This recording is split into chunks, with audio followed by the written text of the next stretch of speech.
Ryan Lepper here, COO of Smart Prop Trader. So I am going to go through my bio in somewhat of a different format than some may be used to. I'm going to kind of tell the story of what led me to the point that I'm at in my career from start to finish. And it's going to be brief. It's not going to be hours long. I probably have years of information that would compile into just multiple hours of things. So we'll try it kind of quick and simple. I started my career at in the banking industry, and I always wanted to be involved in the investment industry. From a young boy, I literally would read the Wall Street Journal when I was young.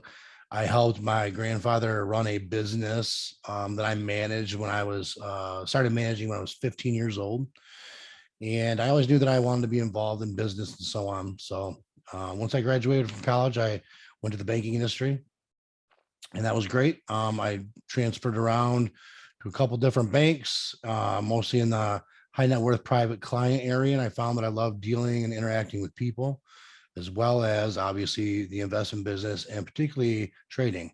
From there, I was recruited for to come in and run JP Morgan's private client area, private bank area in Michigan, which was 4 offices. I was responsible for about $5 billion in assets, and I was just over 30 years old. I think I actually started there when I was 29. I was one of the youngest vice presidents ever at that organization, and when I went there, it was obviously not for that role. But after I proved myself for a year, there was a team that left, and the manager gave me a shot to take over the whole state, which I did. So that went very well. However, this was in 2008. And as everybody knows, that's when the market really, liquidity dried up, everything hit a snag. I got a call in April. I think it was April, May. The Bear Stearns was going under and that we were going to buy them. They needed me to manage the team and help, kind of navigate through those waters. And I remember I was working probably 100-hour weeks. And in the midst of all of this, I just got burned out and just started getting drained. And I love the investment industry, but this wasn't the investment industry that I knew. And what I mean by that is while JP Morgan and some of these all these other big banks were unwinding these structured finance vehicles, they found other dislocations in the market that they started to exploit. So JP Morgan would wrap a product that guaranteed someone a 1% return, let's say in 12 months, in a zero rate environment in 2008. And clients were so happy about that. I was on the distribution force. I was leading that too, which includes salespeople and so on. And I started to go home and I started to just feel unethical. Unethical is not a good way to feel. And I started to go home and think, this client that we just sold this product to for millions of dollars, so happy with this 1% return. But if certain kickers were met and hit, that the bank is going to make like 4 or 5%. So the bank was really exploiting what was going on, and I didn't like it. And that just started to rub me the wrong way, and it started to, make me really start to dislike the corporate world, which was purely about money and not about the investor, the consumer. Where the reason that we have designed Smart Prop Trader the way that we have is to focus on the traders first and their longevity and them being able to be successful, so that our company grows and we add traders, and our company has a longevity full of success as well. So at any rate, I decided, I was burned out at JP Morgan. I said it was enough, and I couldn't feel like that anymore. This time in the world, RIAs were very big, registered investment advisory firms. There's advisors that handled a lot of money, had a built up, set of contacts, could go to these, and basically you're not monitored, or there's no, for the most part, you don't report to anyone, you don't have a boss, you have your own business, and you instead of taking a small percentage of asset management fees, you're taking 95% of them. So that was a good scenario for me for years, but there was still something missing. So there was still something in that whole equation that was missing, and it was the excitement. When you're a a financial consultant, they're all the same. They're all commodities, and I feel like I was always different. The most of them are salespeople, meaning if you actually ask them what it is that they're trying to sell you, they probably won't be able to explain it. Like you ask one of them what a swaption is, or you know, eh, talking about like derivatives. Ask them how derivatives work. Ask them to wrap a collar around something. It's just so I always was more on the intellectual part of it, not the sales part of it. The strategy part. And so I decided at that point, I wanted to just take a break from the industry as a whole, and I wanted to do something more meaningful with my time. I had a lot of contacts, I had a lot of people that respected me a great deal. So I went to run, I ran a nonprofit for a while, and I also became one of the largest affordable housing developers in the state of Michigan, specifically in the city of Detroit. And so I developed about $45 million worth of residential and commercial projects that were completely focused for affordable housing. And I found a way to finance those through tax credits and through HUD. And my product was something called high-end affordable housing. Everybody said it couldn't be done. You had this investment guy, he doesn't know what he's doing. Well, I did it. And I did it to the point where you can see on my Instagram and other places, there's pictures of, Ben Carson and his wife coming to meet me to tour, the facilities that I did because they were so nice. So that went on for a while, and then I got into more real estate developing. I converted over to start running more of an online distribution business. But you know what? I always missed that investment business, and I couldn't figure out what it was. It was because the industry in itself I didn't care for, because it was again, it was people that were selling things. It was mostly mutual funds, or just very rigid. Like JP Morgan had a 30 stock portfolio that everybody fit in, and that's just not reality. I mean, this gentleman 6 months ago, and he ran or had several ownership interests in the proprietary trading firm industry. And I knew about that industry, but not to the depths of what it was and what I do now.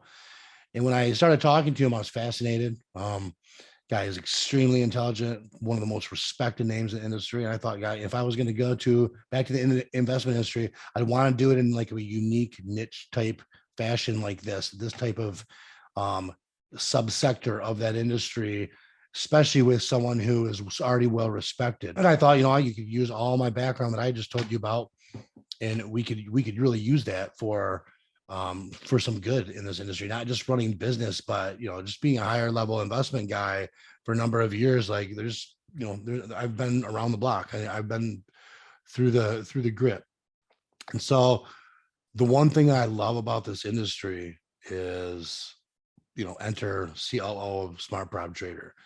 This industry is considered a niche right now. I think that over the long term, it will absolutely be more of a household industry where, there's so many people that want to work from home, that need extra income, that are looking to do something totally different. And this supplies them all of that. And it also, you don't have to have an investment background to do it. You have to learn how to trade. Trading is so much psychological and patience, and just learning how to read charts, back testing. There's so many different things to it. But this industry is so cool because it's really, even though there's these firms popping up all over the place, it's in its infancy stages. And I really think that this industry has the potential to go a long ways, to be a real player in the investment industry. There, of course, are people in the industry that, that heard it. There are, a lot of people right now that are, they focus on these get rich quick Instagram and YouTubes with this industry, because essentially you could get rich quick. You can hit a couple real good trades, and you can have a lot of money. But these people, they're posting on, Lamborghinis and Ferraris and all this stuff. And what they don't understand is they're just tarnishing the future of the industry. They look like clowns, for one. I mean, absolute clowns. But over the long term, they'll be successful. They have a following and so on. But in terms of growing this industry into a professional household thing where business professionals want to do it on the side, attorneys, CPAs, whatnot, we can't have stuff like that. We can't have pounds like um, that really just tarnish the future of it.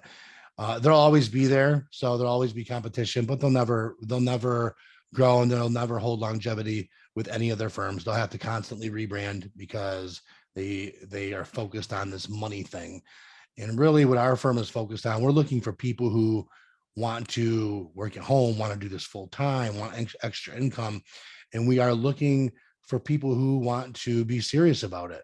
And that's not, making 10, 20, 30, 40, 50 grand a month initially. Like, start small, try to clip $200-300 a trade and let it add up. So anyways, that's what led me to this industry. I kind of digressed a little bit about the industry because I do find this so fascinating. However, I do believe that wholeheartedly, after everything that I've been through in the investment industry, everything I've seen, running some massive units and some massive divisions that pumped hundreds of millions of dollars, I believe that this industry is definitely going to be a sub piece and a serious sub piece of the investment industry overall. The other great thing with proprietary trading is you pass an evaluation. It's a two-stage evaluation in our case. You hit 10% and then hit 5% on the second phase. There's no time constraints where, if you hit it the first day, you don't have to wait and, another 10 days of trading. You go forward. Once you have that, you get a funded account. And a funded account means you get our money to trade with. And let me give you the difference of that. There is, you can open your own trading account. You can go to Merrill Lynch and open your own trading account. They maybe will give you 4 times leverage. If you have $100,000 account, you can obviously, if you get blown out, you can lose that whole account. Gone.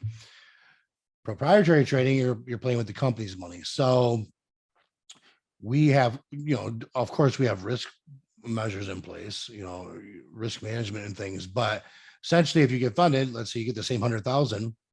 Okay. Well, if you lose your money, if you get blown out, the only thing you lose is the $500 evaluation fee, $550 evaluation fee that you paid. The other money that's lost, that's ours. So you don't lose that money. So obviously that will play a big psychological role in how you trade and what you do and so on. If you're going to potentially lose all of your money versus you can only lose $500, I mean, that again, it comes to the psychological part where people are like, I'm gonna, go gangbusters and try to make, all this money. Smarter thing to do is to learn how to do it first and really learn how to do it. And then eventually you will probably make all that money.